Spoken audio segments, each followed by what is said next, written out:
Right Montha తుఫాను ప్రభావం కోస్తాపై ఉండనుంది అత్యధికంగా. అయితే దీనికి సంబంధించి మోర్ డీటెయిల్స్ మా ప్రతినిధి రాజు అడిగి తెలుసుకుందాం. రైట్ రాజు, ముఖ్యంగా మంగళవారం రోజున 12 గంటల పాటు ఈ తుఫాను తీవ్రత ఉంటుందని ఐఎండీ హెచ్చరిస్తోంది. మరి ఈ నేపథ్యంలో అధికారులు ఎటువంటి చర్యలు తీసుకున్నారు, ప్రజలకు ఎటువంటి జాగ్రత్తకు సంబంధించి సూచనలు చేస్తున్నారు?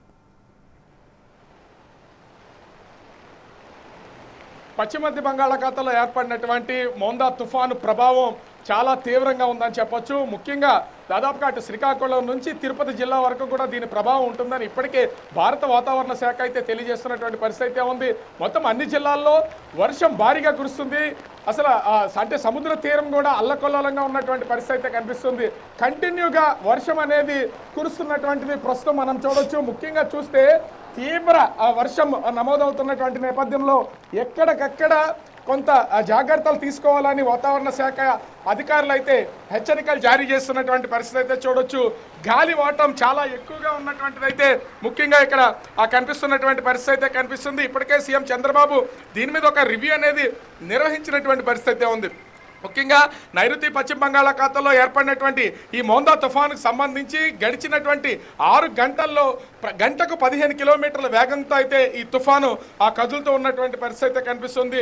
ముఖ్యంగా ప్రస్తుతం ఇది చెన్నైకి 550 కిలోమీటర్ల దూరంలోను, కాకినాడకి 620 కిలోమీటర్ల దూరంలోను, విశాఖపట్నానికి 640 కిలోమీటర్ల దూరంలో కేంద్రీకృతమై ఉంది. తుఫాను దగ్గరికి వచ్చే కొద్దీ దీని ప్రభావం ఎక్కువగా ఉంటుందని వాతావరణ శాఖ అధికారులు అయితే తెలియజేస్తున్నటువంటిది అయితే ఉంది. ముఖ్యంగా ఇది పశ్చిమ వాయువు దిశగా కదులుతూ రేపు ఉదయానికి ఇది తీవ్ర తుఫానుగా మారే అవకాశం ఉందని వాతావరణ శాఖ అధికారులు అయితే తెలియజేస్తున్నారు. ఇప్పటికే 90 నుంచి 100 కిలోమీటర్ల వేగంతో ఈదురుగాలు వీచే అవకాశం అయితే ఉంది. ఈరోజు ఉదయం నుంచి విశాఖ, ఉత్తరాంధ్ర వ్యాప్తంగా అటు కాకినాడ, కోనసీమ జిల్లాల వ్యాప్తంగా కూడా భారీగా ఈదురుగాలు వేస్తున్నటువంటి పరిస్థితి అయితే ఉంది. ఉదయం నుంచి ఎడతెరిపి లేకుండా కురుస్తున్నటువంటి వర్షానికి ఎక్కడికక్కడ ఒక విధంగా చెప్పాలంటే జనజీవనం స్తంభిస్తూ భయాందోళనకు గురవుతున్నారనే చెప్పొచ్చు. ఇప్పటికే రేపు ఈ తుఫాను తీవ్ర తుఫానుగా రూపాంతరం చెంది ఇది తీరం దాటే సమయానికి దాదాపుగా 90 నుంచి 110 కిలోమీటర్ల వేగంతో ఇది ఈదురుగాలు వీచే అవకాశం ఉందని వాతావరణ శాఖ అధికారులు అయితే తెలియజేస్తున్నటువంటి పరిస్థితి కనిపిస్తుంది. ముఖ్యంగా ఇప్పటికే రాష్ట్ర ప్రభుత్వం అందరినీ అప్రమత్తం చేసినటువంటి పరిస్థితి కనిపిస్తుంది.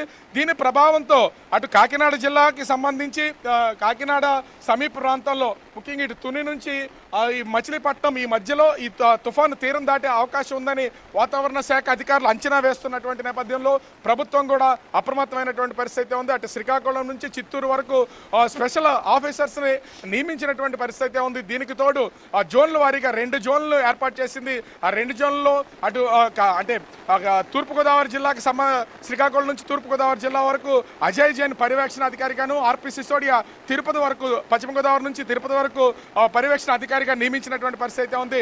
డిజాస్టర్ మేనేజ్మెంట్, రెవెన్యూ శాఖ, విద్యుత్ శాఖ మొత్తం అన్ని శాఖలకు సంబంధించినటువంటి అధికార యంత్రాంగం పూర్తి స్థాయిలో అప్రమత్తమైనటువంటి పరిస్థితి కనిపిస్తుంది. ముఖ్యంగా కాకినాడ, కోనసీమ, పశ్చిమ గోదావరి, కృష్ణా, బాపట్ల, ప్రకాశం, నెల్లూరు జిల్లాల్లో భారీ వర్షాలు కురిసే అవకాశం ఉంది. వీటితో పాటుగా శ్రీకాకుళం, విజయనగరం, పార్వతీపురం, మన్యం జిల్లా, అల్లూరు సీతారామరాజు, విశాఖ, అనకాపల్లి జిల్లాల్లో భారీ వర్షాలు కురుస్తాయని వాతావరణ శాఖ అధికారులు అయితే తెలియజేస్తున్నటువంటి పరిస్థితి ఉంది. ముఖ్యంగా శ్రీకాకుళం నుంచి చిత్తూరు వరకు మొత్తం అన్ని జిల్లాల్లోనూ భారీ నుంచి అతి భారీ వర్షాలు కురిసే అవకాశం అయితే ఉంది. ముఖ్యంగా కాకినాడ జిల్లాకి సంబంధించి కాకినాడ, కోనసీమ, తూర్పుగోదావరి, పశ్చిమ గోదావరి, ఎన్టీఆర్, బాపట్ల, ప్రకాశం, నెల్లూరు జిల్లాల వరకు సముద్ర తీర ప్రాంతం అంతా కూడా అల్లకల్లోలంగా ఉంటుంది. ఇంచుమించుగా 20 సెంటీమీటర్లు అనేది చాలా తక్కువ వర్షపాతంగా ఉంటుంది. దానికి మించి భారీ వర్షాలు కురిసే అవకాశం ఉందని వాతావరణ శాఖ అధికారులు అయితే తెలియజేస్తున్నటువంటి పరిస్థితి ఉంది. ముఖ్యంగా చూస్తే ఈ తుఫానుకు సంబంధించి ఇప్పటికే మొత్తం ప్రభుత్వ యంత్రాంగానికి అధికారులందరికీ కూడా ప్రభుత్వం సెలవులు రద్దు చేసి సహాయక చర్యల్లో ఎక్కడికక్కడ ఎలర్ట్గా ఉండాలని సూచించినటువంటి పరిస్థితి కనిపిస్తుంది. దీనికోసం మొత్తము ఈ అన్ని జిల్లాలకి కలిపి 19 కోట్ల రూపాయలు ఇప్పటికే రాష్ట్ర ప్రభుత్వం విడుదల చేసింది. దీంతో పాటుగా ఎస్డీఆర్ఎఫ్, ఎన్డీఆర్ఎఫ్ బృందాలకు సంబంధించి ఇప్పటికే సిద్ధం చేసినటువంటి పరిస్థితి ఉంది. 16 శాటిలైట్ ఫోన్లు, ఎందుకంటే ఒకవేళ విద్యుత్ స్తంభాలు ఇరిగిపడినటువంటి నేపథ్యంలో సెల్ ఫోన్ టవర్స్ కూడా పడిపోతాయి కాబట్టి కమ్యూనికేషన్ అనేది ఉండదు, విద్యుత్ ఉండదు కాబట్టి శాటిలైట్ సెల్ ఫోన్స్ అనే వాటిని ఇప్పటికే సిద్ధం చేసినటువంటి పరిస్థితి ఉంది. అదేవిధంగా 57 తీర ప్రాంత మండలాలకు సంబంధించి 219 తుఫాన్ షెల్టర్లను ఇప్పటికే అధికార యంత్రాంగం సిద్ధం చేసినటువంటి పరిస్థితి అయితే ఉంది.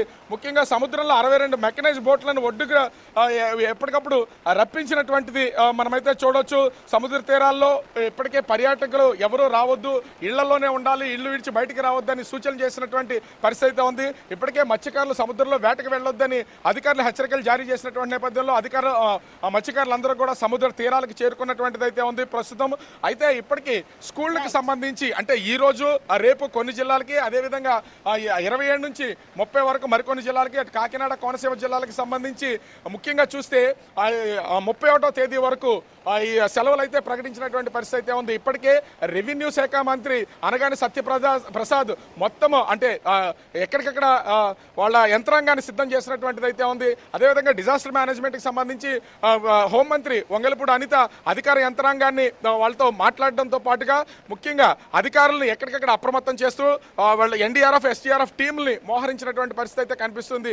పవన్ కళ్యాణ్ ముఖ్యంగా కాకినాడ జిల్లాకి సంబంధించి పవన్ కళ్యాణ్ ప్రత్యేక అధికారిని నియమించడంతో పాటుగా ఇది కాకినాడ జిల్లాలోనే తీరం దాటే అవకాశం ఉన్నటువంటి నేపథ్యంలో ఎక్కడికక్కడ అధికార యంత్రాంగం అప్రమత్తంగా ఉండాలని ఆదేశాలు జారీ చేసినటువంటిది అయితే ఉంది. ఇప్పటికే కాకినాడ జిల్లాకు సంబంధించి మంత్రి నారాయణ ఎక్కడికక్కడ పర్యవేక్షణ చేస్తున్నారు. ఇప్పటికే అన్ని కలెక్టరేట్లలోనూ కంట్రోల్ రూమ్లు ఏర్పాటు చేయడంతో పాటుగా ముఖ్యంగా టోల్ ఫ్రీ నెంబర్లు, కంట్రోల్ రూమ్లో నెంబర్స్ని అందుబాటులో ఉంచారు. ఎక్కడ ఎలాంటి చిన్న సమస్య ఉన్నా కూడా తెలియజేయాలని చెప్తున్నారు. విఆర్ఓ స్థాయి అధికారి దగ్గర నుంచి జిల్లా కలెక్టర్ వరకు మొత్తం అందరూ కూడా ఎక్కడికక్కడ సిద్ధంగా ఉండాలని ఆదేశాలు జారీ చేసినటువంటి పరిస్థితి అయితే కనిపిస్తుంది. మనం చూస్తున్నాం సముద్రం ఎంత అల్లకల్లోలంగా ఉందో. ఈ స్థాయి అలలు అనేది తక్కువగా కనిపిస్తూ ఉంటాయి తుఫాన్లు ఉన్నటువంటి సమయంలోనే. ముఖ్యంగా చూస్తే సముద్రం కూడా కోతకు గురవుతున్నటువంటి పరిస్థితి అయితే ఉంది. కంటిన్యూగా వర్షం కురుస్తున్నటువంటి నేపథ్యంలో ముఖ్యంగా చూస్తే దీని ప్రభావం అటు శ్రీకాకుళం నుంచి చిత్తూరు జిల్లా వరకు కూడా భారీ స్థాయిలో వర్షం కురిసే అవకాశం అయితే కనిపిస్తుంది. కంటిన్యూగా కురుస్తున్నటువంటి వర్షాల నేపథ్యంలో ఎవరూ కూడా ఇళ్లలో నుంచి బయటికి రాకుండా తగు జాగ్రత్తలు తీసుకుని అప్రమత్తంగా ఉండాలని వాతావరణ శాఖ అధికారులు హెచ్చరికలు జారీ చేయడంతో పాటుగా రాష్ట్ర ప్రభుత్వం కూడా సూచనలు చేస్తున్నటువంటి పరిస్థితి అయితే ఉంది. ఓవరాల్గా చూస్తే మొంతా తుఫాను తన ప్రభావం ఈ రోజు నుంచే మొదలైనటువంటి పరిస్థితి ఉంది. రేపు ఇది బేకర్ తుఫానుగా మారి మొత్తం అల్లకల్లోలం సృష్టించే అవకాశం అయితే కనిపిస్తుంది. Right, thanks for the update Raju.